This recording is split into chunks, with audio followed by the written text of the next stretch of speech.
ఆనించి జపు లేవియునోనే కొనుట చేయును ఆ కారణముచే దేవ సంస్తుతి చేయవే మనసా. దేవుని యొక్క మహాప్రశస్తమైన పరిశుద్ధ ఆదివార ఆరాధనలో ఈ మాసములో తొలి భాగ్యములో ప్రవేశించిన పరిశుద్ధులు, పూజనీయులు, ఘననీయులు, ప్రేమ స్వరూపియగు త్రిత్వ దేవుని యొక్క పరిశుద్ధ పరివారమై ఉన్న మీ అందరకును యుగ సమాప్తి వరకు సదాకాలము మీతోనే ఉంటానని సెలవిచ్చిన త్రిత్వ దేవుని కాపుదల నిత్యము నిరంతరము తోడయుండును గాక. ఆమేన్. అందరికీ ఆరోగ్యకరమైన ఆదివార మరణాత. మీ తోటి వాళ్ళకి మన్నా చెప్పుకోండి. ఆరోగ్యంగా ఎవరు ఉంటారు చెప్పండి. దేవుని కృప ద్వారా పరిశుద్ధమైన దేవుని పరిశుద్ధ సమయంలోనికి ప్రవేశించి ఉన్నాం కాబట్టి మరి గత కొన్ని దినాలుగా మోషే ధ్యానముల యొక్క ఉద్దేశాలను వాక్యము ద్వారా యాజక వస్త్రముల యొక్క ఒక్కొక్క ఉపకరణాన్ని గురించి, అలాగే దేవుని మందిరములో అతి పరిశుద్ధ స్థలములో వాడబడు ఉపకరణముల యొక్క వివరణను గురించి, ఆ పిదప ఇప్పుడు మోషే ఐగుప్తు దేశముపై పుట్టించిన 10 తెగుళ్లలో 3 తెగుళ్లను గురించి ధ్యానం చేసుకున్నాం. 3 తెగుళ్ళు ఏంటో చెప్పండి. అంశం చెప్పండి. హిట్టింగులు అందరికీ గుర్తుండాలని క్రియేటివిటీ ఉపయోగిస్తాను నేను. వాకిట చేరిన చీకటి మొదటిది. రెండవది కప్పలు పెట్టిన తెప్పలు. మూడవది కంపు కొట్టిన ఏరు, రక్తమైన నీరు. ఇక ఇలాగున 3 క్రమాలు. మరి 33వ మోషే సుకోపవాస ధ్యాన వారంలో ప్రవేశించాం కాబట్టి మరి ఈ దినమున మరి ఆదివార వాక్యానుసారమును ప్రభువు లేఖన భాగము నుండి ధ్యానం చేసుకుందాం. పరిశుద్ధ గ్రంథములో నుండి నిర్గమకాండము 34వ అధ్యాయము ప్రారంభము నుండి 5 వచనాలను చదువుకుందాం. మరియు యెహోవా మోషేతో మొదటి పలకల వంటి మరి 2 రాతి పలకలను చెక్కుము. నీవు పగలగొట్టిన మొదటి పలకల మీదున్న వాక్యములను నేను ఈ పలకల మీద వ్రాసెదను. ఉదయమునకు నీవు సిద్ధపడి ఉదయమున సీనాయి కొండ ఎక్కి అక్కడ శిఖరము మీద నా సన్నిధిని నిలిచి ఉండవలెను. ఏ నరుడును నీతో ఈ కొండకు రాకూడదు. ఏ నరుడును ఈ కొండ మీద ఎక్కడైనను కనబడకూడదు. ఈ కొండ ఎదుట గొర్రెలైనను ఎద్దులైనను మేయకూడదని సెలవిచ్చెను. కాబట్టి అతడు మొదటి పలకల వంటి 2 రాతి పలకలను చెక్కెను. మోషే తనకు యెహోవా ఆజ్ఞాపించినట్లు ఉదయమందు పెందలకడ లేచి ఆ 2 రాతి పలకలను చేతి పట్టుకుని సీనాయి కొండ ఎక్కగా మేఘంలో యెహోవా దిగి అక్కడ అతనితో నిలిచి యెహోవాను నామమును ప్రకటించెను. ఆమేన్. చిన్న ప్రార్థన చేసుకుందాం. పరమ కృపానిధివైన మా ప్రియ పరలోకపు తండ్రి, నీ ప్రశస్తమైన మాట ద్వారా మరి తరుణములో మేము ధ్యానించుకొనబడిన లేఖన భాగములను, అందులోని మర్మమును మీరే మాకు సంపూర్ణముగా బయలుపరచండి. బోధించనయ్యున్న నన్నును బోధను నీ సన్నిధి యందు కనపరచు నీ బిడ్డలైన వారిని ఈ ప్రభావ హస్తముతో పరిపూర్ణముగా నింపి నడిపించుమని వాక్య సంబోధకుడు వేస్తున్నామాన మిక్కిలి వినయముగా బ్రతిమలాడి వేడుకొనుచున్నాం తండ్రి. ఆమేన్. ప్రభు పాద సాన్నిధ్య సహవాస బలమును కూడుకొనిన మీ అందరకును వాక్య సాన్నిధ్య సహవాస బలమును త్రిత్వ దేవుడు సదా దయచేయును గాక. ప్రభువునందు దేవుని ప్రియబిడ్డలారా, ఈ 34వ అధ్యాయములో మోషే మహాభక్తునికి మొదటి మారు అందించిన ధర్మశాస్త్రము యొక్క వృత్తాంతములో ఇశ్రాయేలీయుల యొక్క చెడు నడతలను బట్టి త్రిత్వ దేవుడే వారికి ఇచ్చిన ధర్మశాస్త్రమును మోషే విరుగొట్టి అనగా వాటిని పగలగొట్టి వారు వీటిని పొందుకున్నటకు అనర్హులని చెప్పుటను బట్టి త్రిత్వదేవుడు మరి యొక్క పర్యాయము ఈ యొక్క ధర్మశాస్త్రమును త్రిత్వదేవుడే మోషే ద్వారా అగుపరచటానికి రెండవ మారు సినాయి పర్వతము పైకి ఆహ్వానిస్తున్న మాట ఈ 5 వచనాల వృత్తాంతంలో మనం చూస్తూ ఉన్నాం. ప్రభువు యొక్క ఘన సంఘమైన వారులారా, నేటి మన ధ్యానాంశము సినాయిపై నయా మోషే, సియోనులో నయా మోషే. నయా అనగా క్రొత్త. నయా అంటే ఏంటండి? క్రొత్త. సినాయి పైన క్రొత్త మోషే, సియోనులో క్రొత్త మోషే. దేవుని యొక్క వాక్యములో సారవంతమైనటువంటి వాక్య క్రమములో మోషే మహాభక్తుడు 40 సంవత్సరముల కాలము రాజకుమారునిగా, తదుపరి 40 సంవత్సరములు మిద్యాను గొర్రెల కాపరిగా, తదుపరి 40 సంవత్సరములు ప్రభు పాద పరిచారకుడుగా వాక్యములో పాదుకున్న వాడై ఉన్నాడు. కానీ మోషే జీవితము ఎవరికైనా ఒక మారే రూపాంతరపు అనుభవం కలుగుతుంది. కానీ దేవుడు మోషే మహాభక్తునికి 3 పర్యాయములు రూపాంతర అనుభవాన్ని కనపరిచినట్లుగా మనం చూస్తూ ఉన్నాం. మొదటిది ఏమిటనగా, నేను ఫరో కుమార్తె యొక్క కుమారుడను అనబడుట కంటే దేవుని నిమిత్తమై నింద పాలుగుట బహుమానము అని ఎంచి అతడు ఐగుప్తును విడిచి వచ్చుట.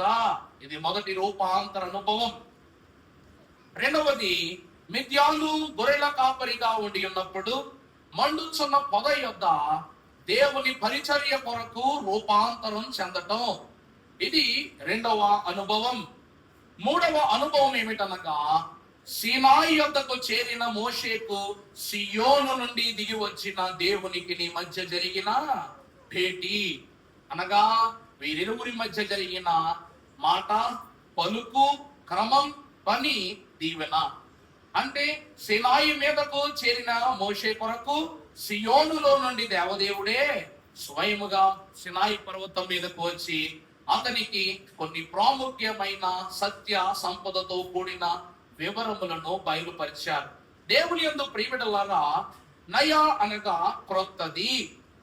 ఈ రోజున నరమాతృనిగా సినాయి పర్వతము వేణకు వెళ్ళినటువంటి మోషే నరమాతృనిగా కాదు కానీ నవరూపదారునిగా తిరిగి మరలా మన మధ్యకు రావటం మనం చూస్తున్నాం. పరిశుద్ధ గ్రంథములో మనం చూస్తే ప్రారంభం చదువుకుందాం. నిర్గమాకాండము 34వ అధ్యాయము మొదటి వచనం.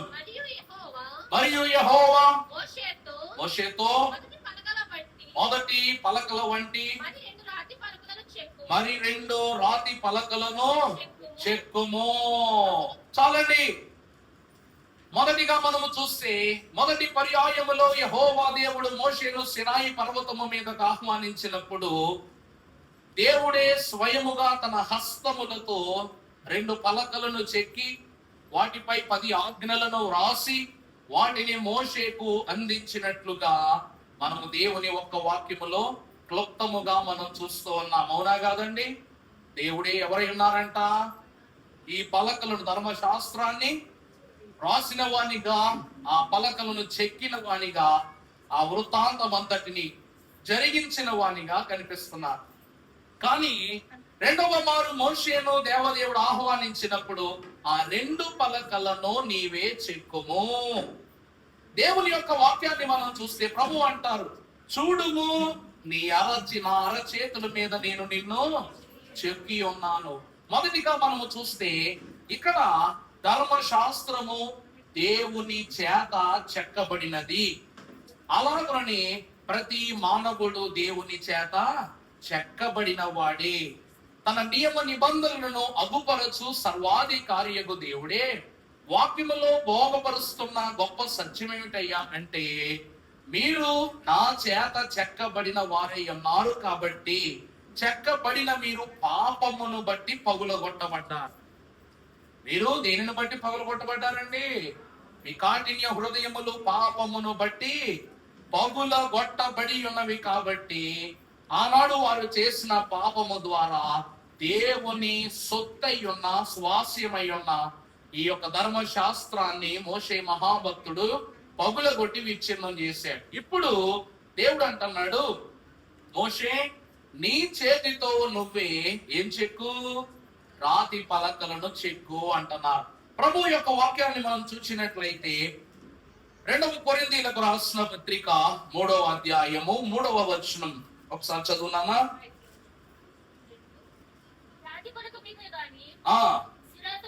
సిరాతో గాని రాయబడక మెత్తని హృదయము అను పలక మీద జీవము గల దేవుని ఆత్మతో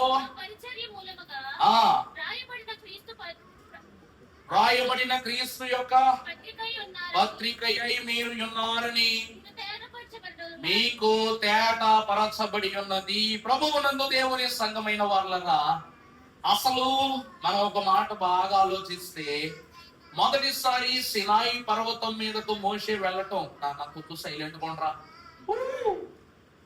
ఇటు సైలెంట్ కొండ్రా పక్కకొని పెడతా. ప్రభునందు ప్రియులరా, ఒకసారి మోషే మొదటి మారు సినాయి పర్వతం మీదకు వెళ్ళగానే మోషే మహాభక్తుడు దేవుడు చేసే ప్రతి పని కూడా కళ్ళు అప్పగించి చూస్తున్నాడు. అంటే రాతి పలక మీద చెక్కటం, సాంద్రమేఘం, యెహోవా ప్రత్యక్షత. విచిత్రం ఏంటయ్యా అంటే, యెహోవా దేవుని రూపాన్ని అతను చూడాల, దేవుని వీపు మాత్రమే చూశాడు. చూడండి అంటే గొప్ప మర్మం చూడండి. దేవా నేను నీ ముఖం చూస్తాను అని అడిగితే ప్రభు అంటాను, నా ముఖము చూసిన తక్షణమే చనిపోతావు అని చెప్పగానే, అయినా పర్వాలేదు ప్రభువా నేను నీ యొక్క ముఖాన్ని చూస్తాను అనగానే వచ్చి పైకి రాగానే దేవుడు ముఖమును చూపగానే వీపును చూపిస్తారు. అవునా? అలాగే యేసుక్రీస్తు ప్రభు వారు కూడా మన పాపముల నిమిత్తమై పగులు ప్రతి దెబ్బకు కూడా దేన్ని అప్పగించారంట? ఆయన వీపును అప్పగించారంట. ఈ రోజున ఈ వీపు దేనికి గుర్తు అనగా శాసనమునకు గుర్తు. దేనికి గుర్తండి? శాసనానికి గుర్తు. ఈ దేవుని వీపు అని పిలువబడిన పరిశుద్ధమైన శాసనములు గల 2 పలకలను మీరు ఎప్పుడైనా చూడండి. ఈ వీపు భాగాన్ని 2 భాగాలు చేసేలాగా మధ్యలో వెన్ను ఉంటది. మధ్యలో ఏముంటదండి? స్పైనల్ బోన్ అంటారు దాన్ని. బోన్ నేరో స్పైనల్ బోన్ అంటారు. అది లేకుండా అనగా వెన్ను పూస పైనుంచి కింద వరకు పూసలు ఉంటాయి కదా. ఎన్ని ఉంటాయి మొత్తం? అందుకే అడిగాం మిమ్మల్ని, ఎన్ని పూసలు ఉంటాయి? అన్ని పూసలు ఉన్నాయి. ఈ వెన్ను పూస ఏం చేస్తంట? ఈ యొక్క వీపు భాగాన్ని 2 భాగాలు చేస్తా, అందుకే మధ్యలో లైన్ లా ఉండదు. ఈ రోజున దేవుని యొక్క వీపును చూపి తన యొక్క మహిమను ప్రభావితం చేయడానికి దానికి సాదృశ్యమైన 10 ఆజ్ఞలను ఆ వీపును రాతి పలకల మీద చెక్కి మోషేకి అప్పచెప్తే, కళ్ళతో ఈ మా వృత్తాంతమును చూసిన మోషే దేవుని ఘనతను అందుకొనుటకు మీరు అనర్హులని తెలిసి ఆ పలకలను పగలగొట్టేశాడు మోషే. ఇక్కడ విషయం ఏమిటయ్యా అంటే, మోషే కూడా ఆ పలకలను పొందుకొనుటకు అనర్హుడే. ఎందుకో తెలుసునండి? ఇంత అద్భుతాన్ని 40 దినాలు చూసి మీరు అనర్హులైతే ఆ ధర్మశాస్త్రాన్ని వాళ్ళకి ఇవ్వకూడదు. కానీ పగలగొట్టే అధికారాన్ని ఎవరిచ్చారు చెప్పండి మోషేకి? అది తప్పు. అందును బట్టి దేవుడు అంటున్నాడు, ధర్మశాస్త్రమును దేవుడు రాతి మీద రాశారు, రాతి మీద చెక్కారు. గాని దేవుని వాక్యం అంటుంది, ఇక్కడ రాతి మీద రాస్తేనో, సిరాతో రాస్తేనో, లేకపోతే పలు విధములైన ఉపకరణములతో దాన్ని రాస్తేనో మనుషులకు అర్థము కాదు. కానీ మొదట ఈ 10 ఆజ్ఞల క్రమాన్ని ప్రతి ఒక్కరు ఎక్కడ రాసుకోవాలంట? వారి హృదయములపై వాటిని ముద్ర చేసుకోవాలి అని దేవుని వాక్యం చెప్తూ ఉంది. అందుకే మోషే మనస్సు నరమాత్రమైన మనస్సుగా ఉన్నది కాబట్టి మోషేకు ఏం లేదంట? దేవుని యొక్క పరిశుద్ధమైనటువంటి ధర్మశాస్త్రం పైన యోచన లేదు. అందుకే 2వ మారు తన చేతితో తానే చెప్పారు కదా, చేతితో చెక్కుకున్నోడికి, అరచేతిలో చెక్కుకున్నోడికి ఆ బొమ్మ విలువ తెలుసు. ఇప్పుడు మోషేకు ఆ ధర్మశాస్త్రం ఎంత విలువైందో తెలియజేయాలంటే మోషే ద్వారానే ఆ పలకలు తయారు చేయించి ఇప్పుడు దేవుడు చెబుతున్నాడు, మోషే రాస్తున్నాడు. ఇది రూపాంతరం కాదా? ఇది క్రొత్తదనం కాదా? ఎప్పుడైతే ఈ ధర్మశాస్త్రపు పలుకులను హృదయము మీద ముద్రించుకుని ఆ హృదయము మీద ముద్రింపబడిన మాటలు చేత్తో రాశాడో ఈ మహిమంతా కూడా మోషే ముఖము మీదకు వచ్చేసింది. ఇప్పుడు ఈ పలకలను పట్టుకొస్తున్న మోషే సామాన్యమైన వాడు కాదు, దేవుని ముఖ కాంతిని పొందుకున్న పరిశుద్ధుడు. చదవము 2 కొరింథీ 3:3. రాతి పలక మీద గాని సిరాతో గాని రాయబడక మెత్తని హృదయములు అనబడిన పలకల మీద, మెత్తని హృదయములు అనబడిన పలక మీద జీవము గల యెహోవా ఆత్మతో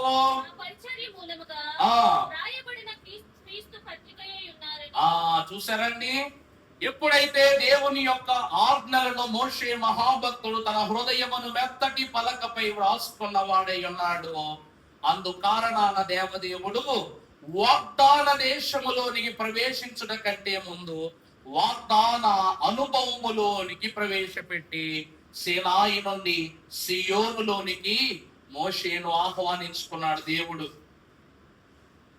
ఎక్కడి నుంచి ఎక్కడికి ఆహ్వానించుకున్నాడండి?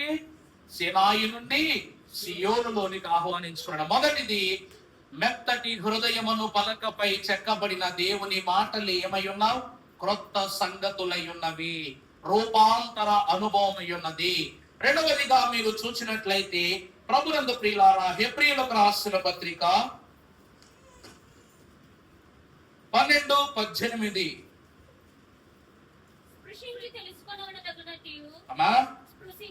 స్పృశించి తెలుసుకొనదగినట్టు మండుచున్నట్టు కారు మేఘంబునకును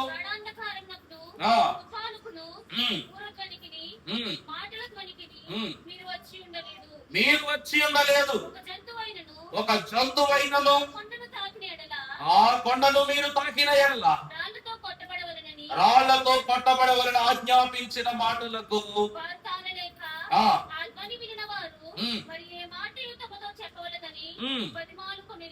ఆమేన్. ప్రభువునందు దేవుని ప్రియబిడ్డలారా, రెండవది, ఇంతమంది శ్రేష్ఠులైన ఇశ్రాయేలీయ వంశస్థులైనటువంటి వారు లక్షలాదిగా ప్రబలుచుండగా దేవుడు మోషేను మాత్రమే సీనాయి పర్వతము మీదకు ఎందుకు ఆహ్వానించుకున్నాడు? దేవుడు అసలు మోషే అనువాడు మధ్యవర్తి. మోషే అనువారు ఎవరంటండి? మధ్యవర్తి. ఈ మధ్యవర్తి అయ్యున్న మోషే దేవుడు ఏది చెప్తే అది చెయ్యాలి, దేవుడు ఎలా అంటే అలా చేయాలి. అలాంటిది లక్షలాది మంది ఇశ్రాయేలీయులను ఆ యొక్క పరిశుద్ధ పర్వతమును ముట్టుకొనుటకు మీకు అధికారము లేని పక్షమున ఎవరైనా మీరి దానిని తాకినట్లయితే వారు నిశ్చయముగా మరణింతురు, లేని పక్షాన రాళ్లతో ప్రయత్నించిన వారు రాళ్లతో కొట్టబడుదురని చెప్పారు ప్రభు.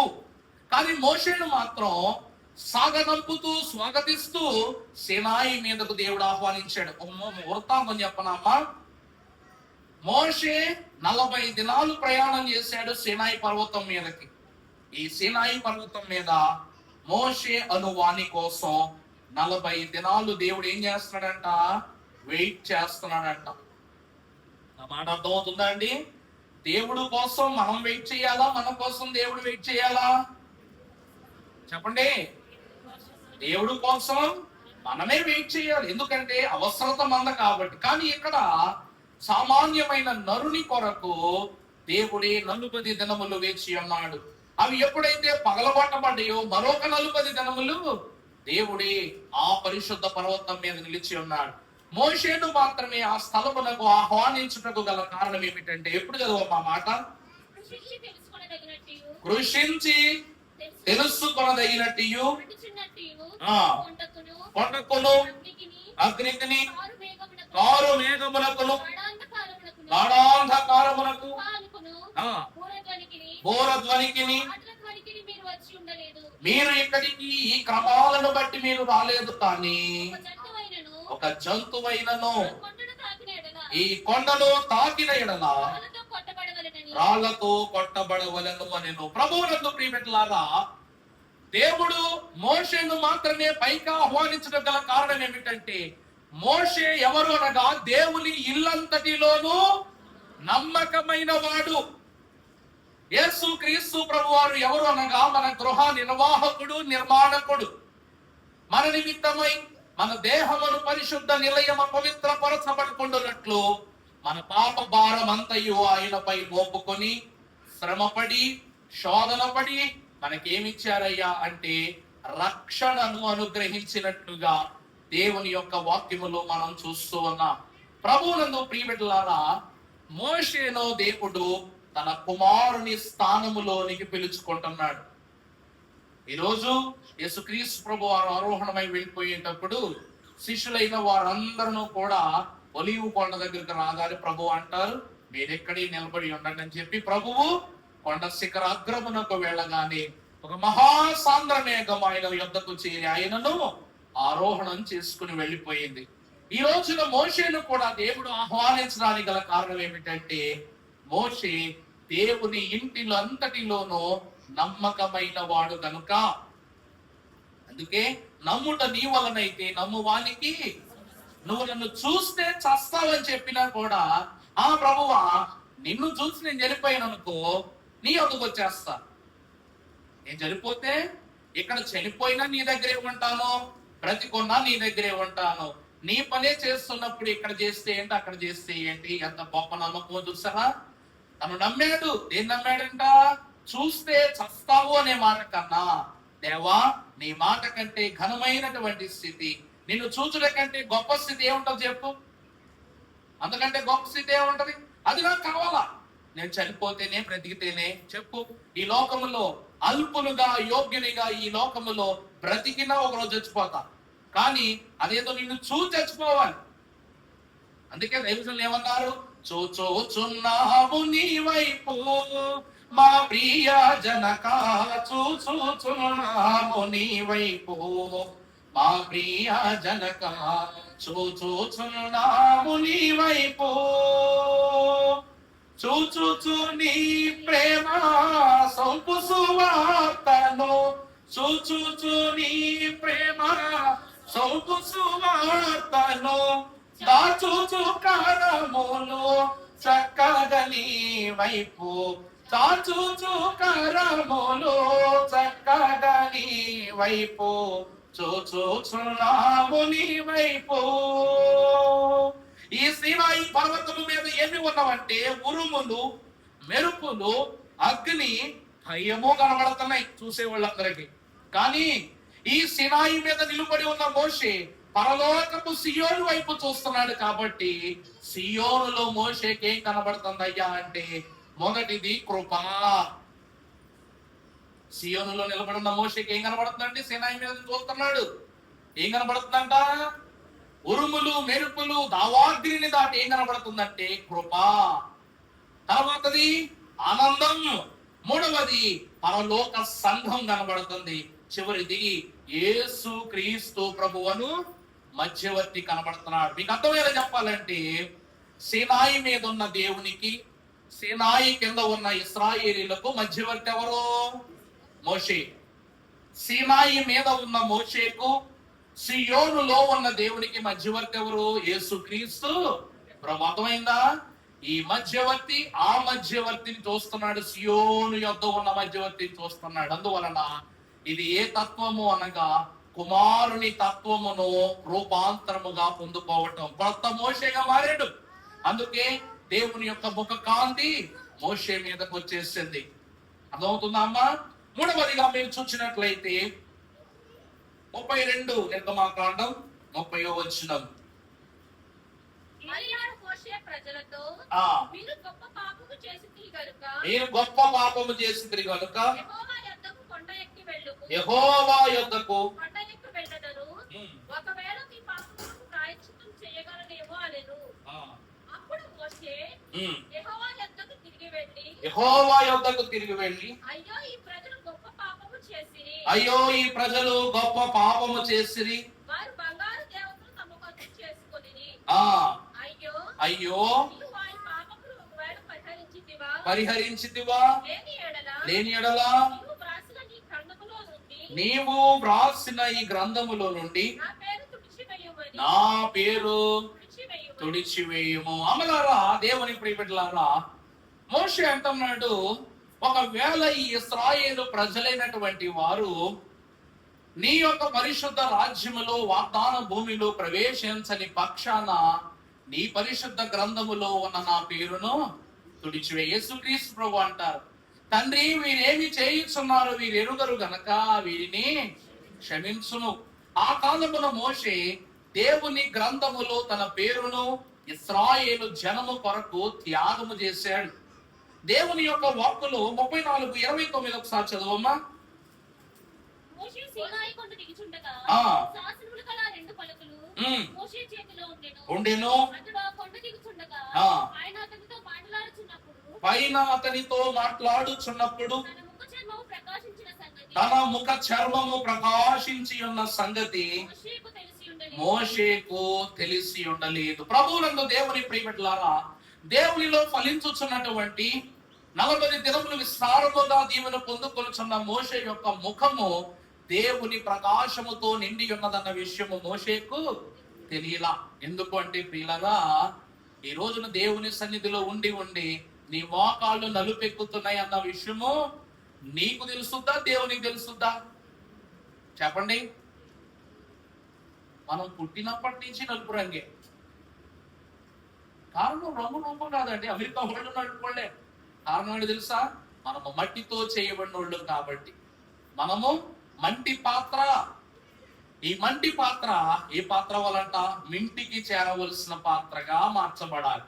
అందువలన మన రూపములో గొప్ప గొప్ప కదలికలు, గొప్ప గొప్ప తేడాలు, వివరణలు, గొప్ప సవరింపులు జరిగిన విషయం మనకు ఇప్పటికీ తెలియదు.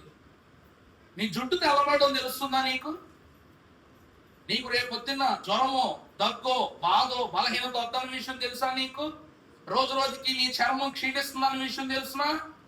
నీవు నీ బలహీనతలోనికి, నీ లోకములోనికి, నీ అభివృద్ధిలోనికి వెళుతున్నావని తెలుస్తుందా? చివరికి నువ్వు బాగుగా భక్తి చేస్తున్నావు అన్న విషయం కూడా లోకమును దేవుడు ఇచ్చే సాక్ష్యాన్ని బట్టే మనకు తెలుస్తుంది. 40 దినాలు దేవుణ్ణి చూస్తూ చూస్తూ చూస్తూ చూస్తూ ఉన్నాడు. ఇశ్రాయేలు ప్రజలకు 40 సంవత్సరాలు జుట్టు నెరియలేదు, పాదాలు ఒరగలేదు, బట్టలు మాయలేదు. ఆ విషయం వాళ్ళకు తెలియదు, మోషేకు తెలుసు. మోషేకు 40 దినాలు తన యొక్క చర్మము ప్రకాశిస్తుంది, తన రూపం మారుతుందన్న విషయం మోషేకు తెలియదు. కిందకు రాగానే ఇశ్రాయేలీయులు చెప్పారు, మోషే ఆ ముఖం కాస్తంత కప్పుకోవయ్యా, నీ ముఖ కాంతి మా మీద పడుతుంటే మేము కళ్ళు జిగేలు అంటున్నాయి, కొంచెం ఆ ముఖను వస్త్రంతో కప్పుకో అన్నారు. ప్రభువునందు ప్రియమిట్లాగా దేవదేవుడు హృదయమును మెత్తటి పలక పైన ఎప్పుడు దేవుని యొక్క శాసనాన్ని రాశాడో, ఆ శాసనాన్ని తన చేతితో రాతి పలకలపై రాస్తున్నప్పుడు మోషే యొక్క దేహం అంతా ఇప్పుడు ఏమైపోతుంది? దైవాశీర్వాద స్వాధీన్యం అయిపోతుంది. వాక్యం చూద్దాం. కొరింథీయులకు రాసిన 2వ పత్రిక 3:18 చివరి వచనం, మనమందరమును ముసుగు లేని ముఖముతో ప్రభువు యొక్క మహిమను మనమందరమును ముసుగు లేని ముఖముతో ప్రభువు యొక్క మహిమను అద్దము వలె ప్రతిఫలింపజేయచ్చు మహిమ నుండి అధిక మహిమను పొందుచు ప్రభువగు ఆత్మ చేత ఆ పోలికగా మార్చబడుతూ ఉన్నాం. ఈ రోజున సినాయిపై క్రొత్త మోషే ఎవరి పోలికలో ఉన్నాడంట? ఎవరి పోలికలో ఉన్నాడంట? దేవుని పోలిక. ఎవరి పోలిక అండి? దేవుని ఆత్మ సంబంధులు ఎవరి పోలికలో ఉంటారట? దేవుని పోలికలో ఉంటారు. ఈ రోజున ముసుగులేని ముఖముతో ప్రభు అయిన యేసు క్రీస్తు ప్రభు వారి యొక్క ముఖ కాంతిని మనపై పెంపార చేసుకున్న మనము, ఆనాడు మోషేకు సీనాయిపై ఆ ముఖ కాంతి లభించింది. ఈ రోజు యేసు క్రీస్తు ప్రభు వారి యొక్క కాంతి మనకు సియోనులో లభించబోతూ ఉంది. అందుకే దేవుడు సీనాయి నుండి సియోను యొద్దకు క్రొత్త ధనముతోని ప్రభు మనం నడిపిస్తున్నారు. మోషే మహాభక్తుడు దేవుని యొక్క జ్ఞానముతో పరిపూర్ణుడైతే ఈ రోజు ప్రభువు యొక్క శరీర రక్తముల ద్వారా మనము నూతన చర్మమును, నూతన దేహమును, నూతన కాంతిని పొందుకుంటున్నాం. అందుకే నా రక్త మాంసములు లో బాలిభాగస్తులైన వారు నిత్యము జీవింపజేయబడుదని ప్రభువు యొక్క వాక్యము మనకు సెలవిస్తుంది. మూడవది ఏమిటి అనగా ప్రకాశవంతమైన తేజస్సు, ఆత్మీయ ప్రకాశం. నాలుగవదిగా మనం చూసినట్లయితే యోహాను సువార్త 1వ అధ్యాయం 17వ వచనం.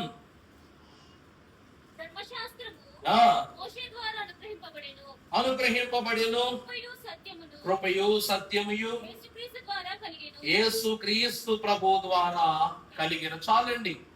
ధర్మశాస్త్రము మోషే యొద్ద నుండి వచ్చింది, కృపాశాస్త్రము యేసు క్రీస్తు ప్రభు వలన కలిగింది.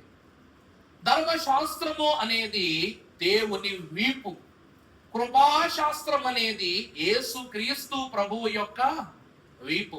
నీకు అర్థమయ్యేలా చెప్పనా? 10 ఆజ్ఞలు మోషే తీసుకొచ్చిన పలకల మీద ఉన్నాయి, కానీ 39 అధ్యాయాలు గల పాత నిబంధనలో ప్రతి ఒక్కరి పేరు యేసుక్రీస్తు ప్రభు వీపు మీద ఒకటి తక్కువ 39 దెబ్బల్లో కనబడుతున్నాయి. ఇదిగో మీ రహస్య పాపములు నా ముఖము మీద తేటగా కనబడుతున్నాయి. కనబడుతుందా లేదా? ప్రభు వారి వీపుపై 39 దెబ్బలు ఉన్నాయి. పాత నిబంధనలో ఉన్న 39 పుస్తకాల్లో ఆది నుండి చివరి వరకు ప్రతి ఒక్కరి దోషం ఎక్కడ కనబడుతుంది? ప్రభు వీపు పైన. దానికి కృపాశాస్త్రము అని భక్తులు పేరు పెట్టారు. ప్రభునందు ప్రియులారా, మోషే తీసుకుని వచ్చినది దేవుని మాట, కానీ యేసుక్రీస్తు ప్రభువు చూపిస్తున్నది నెరవేర్పు మాట. అవుతుందండి. ఇవి 10 ఆజ్ఞల స్వరూపమైతే ఈ 10 ఆజ్ఞల నెరవేర్పు యేసుక్రీస్తు ప్రభు వారి యొక్క దేహం, చేర్చబడిన దేహం. ఆ దేహములో నుండి మొలకెత్తిన పరిశుద్ధమైన సియోను పంట ఆయన సంఘమైన మనం. అర్థమైందా? సినాయి చేరిన మోషే వలె సియోను చేరిన సంఘముగా మనం తయారవుతున్నాం. దేవుని వాక్యం యొద్దకు వచ్చిన మత్తయి సువార్త 5వ అధ్యాయం 17వ వచనం కూడా మీరు ఒకసారి చూసినట్లయితే, ప్రవక్తల యొక్క వచనములనైనను అమ్మా కొట్టివేయవచ్చునని తలంచవద్దు, మీరు నెరవేర్చుటకునే గాని నేను రాలేదు. ఆకాశమును భూమియు గతించిపోయిన దాని ధర్మశాస్త్రమంతయు నెరవేరు వరకు దాని నుండి ఒక పొల్లైనను ఒక సున్నాయైనను తప్పిపోదని నిశ్చయముగా మీతో చెప్పుచున్నాను. యేసుక్రీస్తు ప్రభువు వారు ఎంత క్షుణ్ణంగా చెప్తున్నారో చూడండి. ఏమండి, ఈరోజు గేదె తెల్లగా ఉంటది, గేదె ఎంత ఉంటదండి? నల్లగా ఉన్న పాలు తెల్లగానే ఉంటాయి. అలాగని దేవుని యొక్క వాక్యం ఏమంటుందంటే, లోకపు కటిక చీకటిలో ప్రవేశించిన ప్రతి మానవుడు పాపమును బట్టి దేవునికి లోకమున కంటికి పాపిగా కనబడినప్పటికీ ఆత్మ ఆయన పరిశుద్ధమైనటువంటి స్థితి, తెల్లని స్థితి మనలో ప్రబలుటను బట్టి దేవుని వాక్యం ఏమంటుందయ్యా అంటే, నేను ఇదిగో ధర్మశాస్త్రాన్ని నేను కొట్టివేయటానికి రాలా. ఇప్పుడు పాలు తెల్లగా ఉన్నాయి కదా అని గేదెని నిర్లక్ష్యం చేస్తావా? చెప్పండి. అసలు గేదె లేకపోతే పాలు ఎక్కడి నుంచి వస్తాయి? గేదె లేకపోతే పాలనేవి ఎక్కడి నుంచి వస్తాయి? అసలు ధర్మశాస్త్రము లేనిదే కృపాశాస్త్రము యొక్క వృత్తాంతము మీకు నేను ఎలాగను బోధించగలను? ఆ ధర్మశాస్త్రమును అందులో ఒక పొల్లైనను సున్నాయైనను తీసివేయుటకు ఎవ్వరికి అధికారము లేదంటున్నారు. ప్రభువునందు దేవుని ప్రియబిడ్డలారా, మోషే పరిశుద్ధమైన ధర్మశాస్త్రాన్ని మోసుకుని వస్తే యేసుక్రీస్తు ప్రభు వారు ఈ ధర్మశాస్త్రము యొక్క రాజ్యభారాన్ని ఆయన భుజాలపై మోసుకొచ్చారు. ఈ రోజున క్రొత్త మోషే ఎలా తయారయ్యాడయ్యా అంటే, మొదట దేవుడిచ్చిన పలకలను పగలగొట్టిన ఇతడు రెండవ మారు అతడు తీసుకుని వచ్చిన పలకలను పదిలంబుగా కరుణాపీఠంలో పెట్టాడు. అవుతుందా అండి? పదిలముగా మందసములో ఉన్న కరుణాపీఠములో పదిలంగా పెట్టాడు. కారణం ఏమిటంటే క్రొత్త మనస్సు. సినాయి పర్వతములోనికి వెళితే ఏం కలుగుద్దంటండి? క్రొత్త మనస్సు. దేవుని సన్నిధిలోనికి ఈ రోజు వచ్చి ప్రభు యొక్క విందు పుచ్చుకుంటే మనకి ఏం కలగటానికి విందు పుచ్చుకుంటామో చెప్పండి. ఈ విందు ద్వారా మీకు ఏం కలుగుతుంది? క్రొత్త ఆరోగ్యం, క్రొత్త మనస్సు, క్రొత్త తలంపు, క్రొత్త జీవము. క్రొత్త ఆలోచన, క్రొత్త శక్తి, క్రొత్తదిగా అనుకునే ప్రతి పరిశుద్ధమైన స్థితిలో కూడా దేవుడు మనకు అగుపరుస్తున్నాడు. అందువలన క్రొత్త ధనము కలిగించటానికి సినాయి పైకి మోషేను ఆహ్వానించాడు, సియోను వరకు సంఘాన్ని ఆహ్వానిస్తున్నాడు ప్రభువు. చివరి మాటలు మనం చూస్తే 19వ అధ్యాయం నిర్గమాకాండం 3వ వచనం. మోషే దేవుని యొద్దకు ఎక్కిపోవగా యెహోవా పర్వతం నుండి అతన్ని పిలిచి, నీవు యాకోబు పుట్టినరోజులతో ముచ్చటించి ఇశ్రాయేలుకు తెలియవలసినదేమనగా, నేను ఐగుప్తులకు ఏమి చేసితినో మిమ్ములు పెద్ద రెక్కల మీద మోసి నా యొద్దకు రెట్టు చేర్చుకొంటిరో మీరు చూచితిరి. ప్రభువునందు ప్రియబిడ్డలారా, మోషే క్రొత్త రూపము పొందుటకు పర్వతం ఎక్కాడు.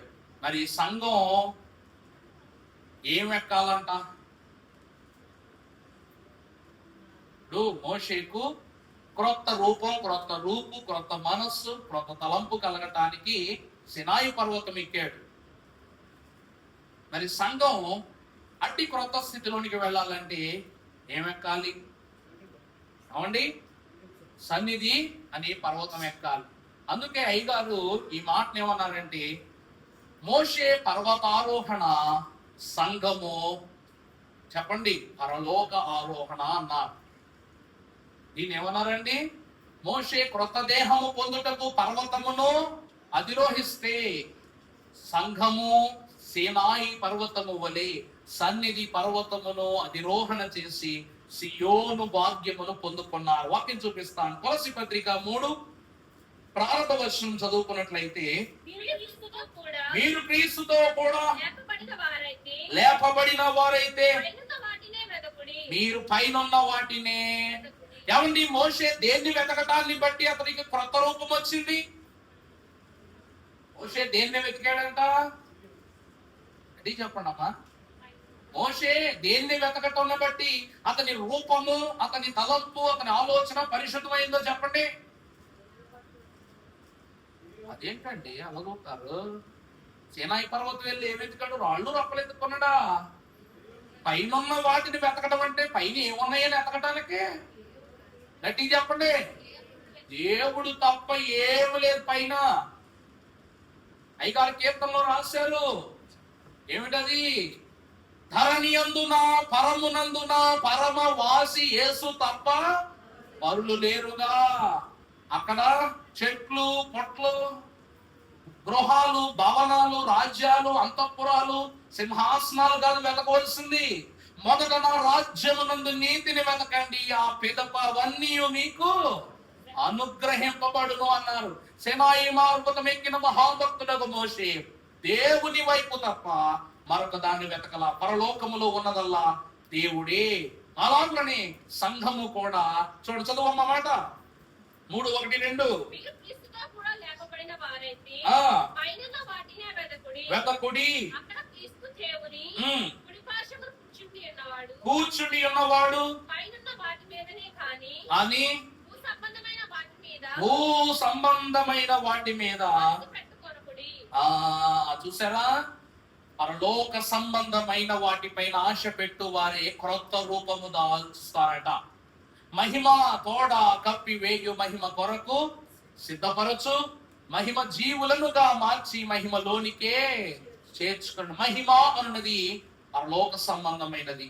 అందుకే దైవజనుడు దేవదాస్ గారు ఎప్పుడు చెబుతారు ఏమిటంటే, ప్రార్థించేటప్పుడు కన్నులు ఒకటి మూయబడాలి, రెండవది ఆశగా పైకి చూడాలి.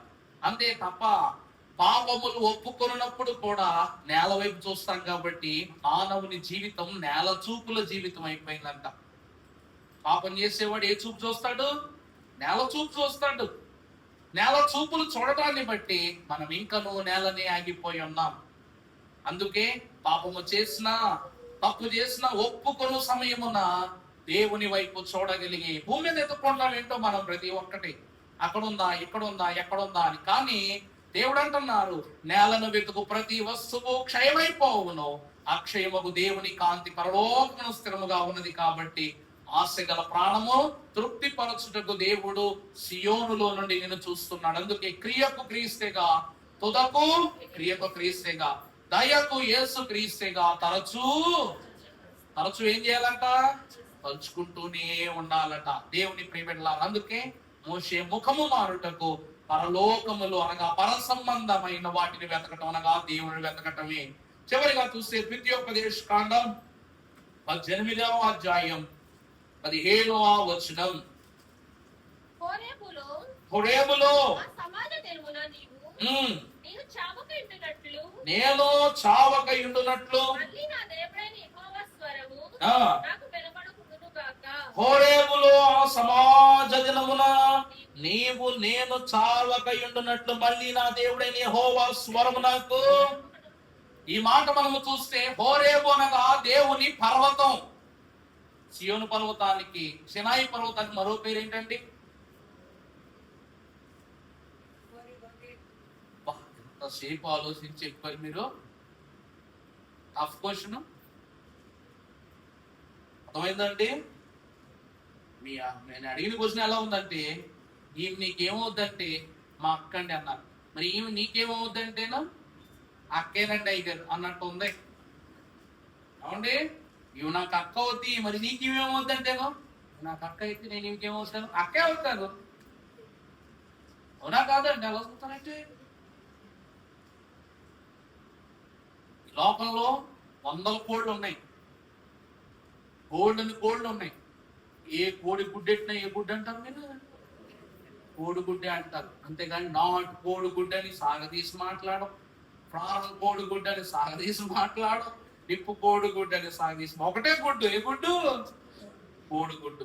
దేవుని యొక్క వాక్యం కూడా ఒక మాట, పేర్లు వేరైన ప్రభావం ఒక్కటే. యేసుక్రీస్తు ప్రభువు కూడా ఎన్ని పేర్లు ఉన్నాయో. నజరేయుడైన యేసు, ఇంకా నజరేయుడు, గలిలయ వాసుడు, యేసు క్రీస్తు, ఇంకెవరో దావీదు కుమారుడు. ఎన్ని పేర్లు ఉన్నాయో. పేర్లు ఎన్నైనను కూడా సమస్తమునకు ఆయన యోగ్యుడై ఉన్నాడు. కాబట్టి దేవుని యొక్క వాక్యం సెలవిస్తుంది, హోరేబు అనగా దేవుని పర్వతం. హోరేబు అంటే ఏంటండి? దేవుని పర్వతం. సీనాయి అనగా దేవుని ప్రత్యక్షత. సీనాయి అంటే ఏంటండి? దేవుని ప్రత్యక్షత. ఇవి రెండు పదములు వేరైన దేవుని పర్వతమే. కాబట్టి ఈ హోరేబు మీద ఉన్నటువంటి మోషేతో దేవుడు ఒక మాట చెప్పాడంట. ప్రభు అన్నారు, నువ్వు హోరేబు పర్వతము మీదకు నన్ను చూచుటకు వస్తే నువ్వేమైపోతావు? గట్టిగా చనిపోతావు. కానీ 2వ మారు ద్వితీయోపదేశ కాండంలో మోషే ఏమని రాస్తున్నాడు? చదువు, ఇప్పుడు అర్థమైన చదువు మాట. హోరేబులో ఆ సమాజ దినమున, ఏ సమాజ దినము? ధర్మశాస్త్రమును ఉపదేశింపజేయబడుటకు గాను 40 దినములు పరిశుద్ధ వ్రతమును ఆచరించిన సమాజ దినములలో నీవు అనగా దేవుడు మోషే నేను చావక ఉండునట్లు మళ్ళీ నా దేవుడైన యెహోవా స్వరము నాకు వినిపింపబడును గాక. ప్రభు అంటున్నారంట, నువ్వే పర్వతం మీదకి వచ్చినా నువ్వు చూస్తే చచ్చిపోతావు. ఆ ప్రభు అంటున్నారంట, నీవు చావక ఉండునట్లు దేవుడేమంటున్నాడు? దేవుడైన యెహోవా స్వరము నాకు వినిపింపబడును గాక. తర్వాత వినబడకుండును గాక. ఈ గొప్ప అగ్ని నాకు ఇకను కనబడకుండును గాక.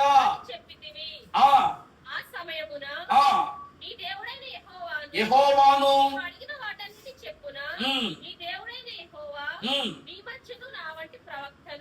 నీ దేవుడైన యెహోవా నీ మధ్యను నా వంటి ప్రవక్తను నీ సహోదరులను నీ కొరకు పుట్టించును.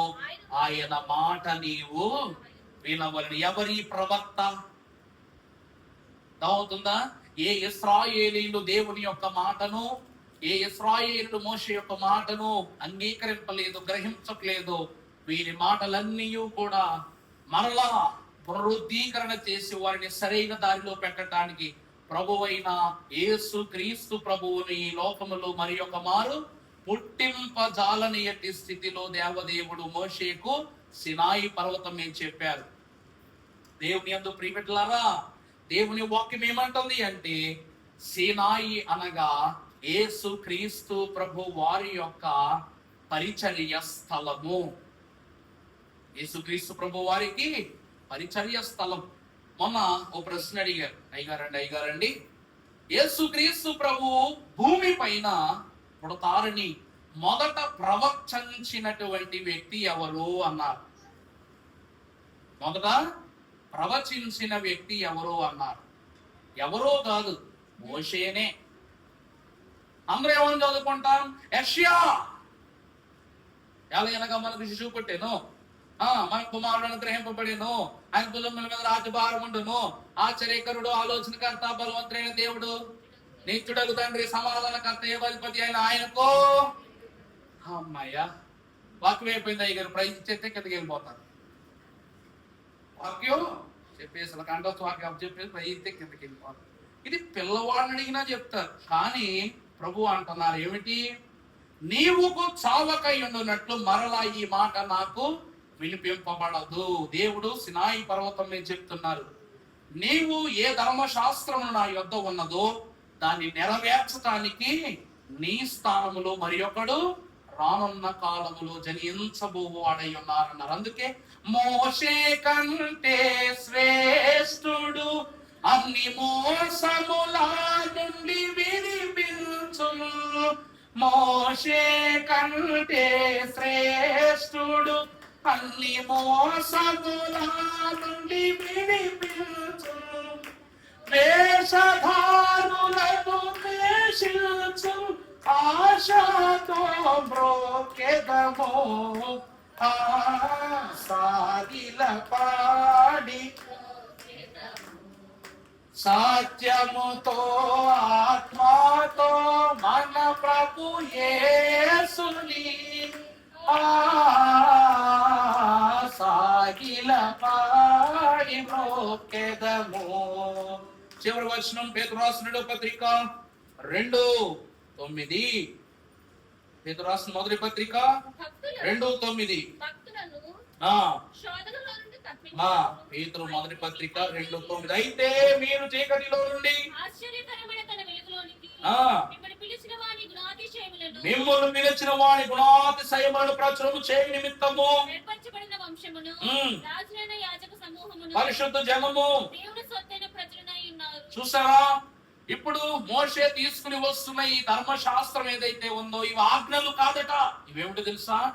దేవుని గుణాతిశయములు. అయితే సర్వరాజయ్య గారి కాలంలో యోధా పత్రికల గురించి బోధ చేస్తూ ఉన్నప్పుడు మోషే వాగ్దాన దేశములో ప్రవేశించటానికి సినాయి పర్వతం ఎక్కగానే సైతానుకు మధ్యలో కలవరం పుట్టిందంట.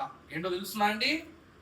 400 ఏళ్ల బానిసత్వాన్ని 40 సంవత్సరాల్లో ఈ మహాగణుడు ఏం చేసేసాడు? మొత్తం చిన్నాభిన్నం చేసేసి ఇశ్రాయేలును వాగ్దాన భూమికి నడిపించేశాడు. అది ఈ వాగ్దాన భూమిలోనికి గాని మోషే అడుగు పెడితే ఇక దేవుని రాజ్యములోనికి ఇశ్రాయేలు వంశీకులందరూ చేరిపోతారన్న ఉద్దేశముతో మోషే పాతకాన్ని తవ్వటం మొదలు పెట్టాడంట. అర్థమైందండి?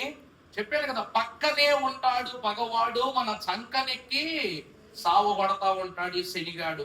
మోషే ఐగుప్తీయుడిని నరహత్య చేస్తున్నప్పుడు ఎక్కడున్నాడు? సాతాను పక్కనే ఉన్నాడు. ఐగుప్తు దేశం అంటేనే సాతాను చేతిలో ఉంది. మరి అట్లాంటిది మోషే చేసిన ఇంత పాపపు పని సాతాను చూడంటారా? ఇప్పుడు మోషేని ఎలాగైనా సరే దేవుని సాన్నిధ్యంలోనికి వెళ్లకుండా, వాగ్దాన దేశంలోనికి వెళ్లకుండా ఆఫ్ చేయాలని ఏం చేశాడంట?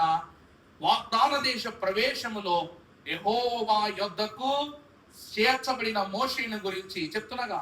సినాయి పర్వతం మీదే ఈ క్రమం అంతా జరిగినప్పుడు ఎక్కడండి?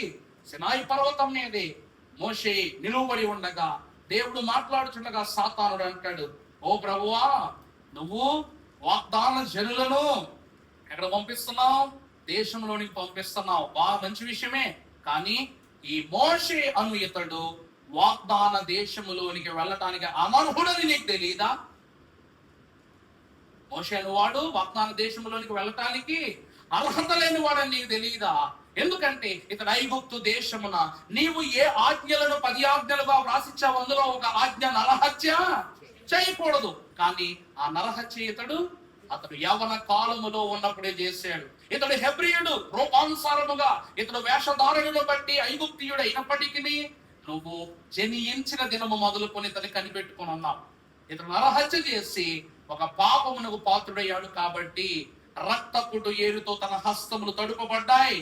మరి ఇటివాడు వాగ్దానము చేయుటకు వాగ్దాన దేశం స్వతంత్రించుకోవడం అనర్హుడు కాబట్టి 10 ఆజ్ఞలో ఒక ఆజ్ఞను మీరిన పక్షాన యోధా పత్రికలో సాతాను అంటాడు, మోషే వెళ్ళకూడదు, వెళ్ళటానికి వీల్లేదు, నువ్వు ఎలా పంపిస్తావు?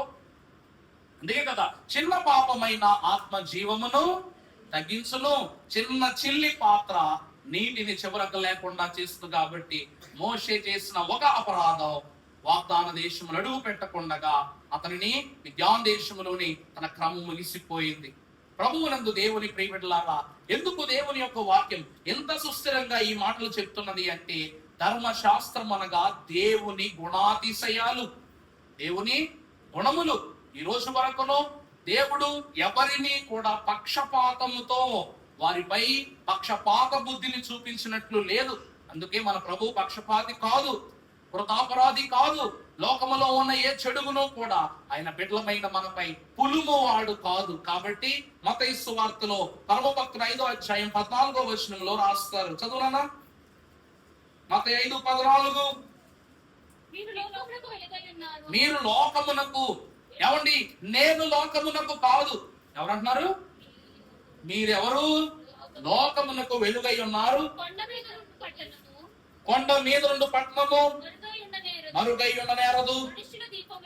మనుషులు దీపం వెలిగించి కొంచెము క్రింద పెట్టరు గాని అది ఇంట నుండి వారందరికీ. చూసారా, మీరు ఏమై ఉన్నారంట? లోకమునకు వెలుగై ఉన్నారు, కొండ మీద పట్టణము మరుగై ఉండనేరదు. దేవుని ప్రియముల, కొండ మీద పట్టణం అంటే సీనాయి పర్వతం మీద కాదండి, సియోను కొండపై. ఎందుకనగా యెహోవా పరిశుద్ధ పర్వతముపై అతిథిగా నివసింపదగిన వాడెవరు? యెహోవా పర్వతమైన సియోనుపై, సియోనులో అతిథిగా నివసింపదగిన వాడు ఎవరు అన్నారు?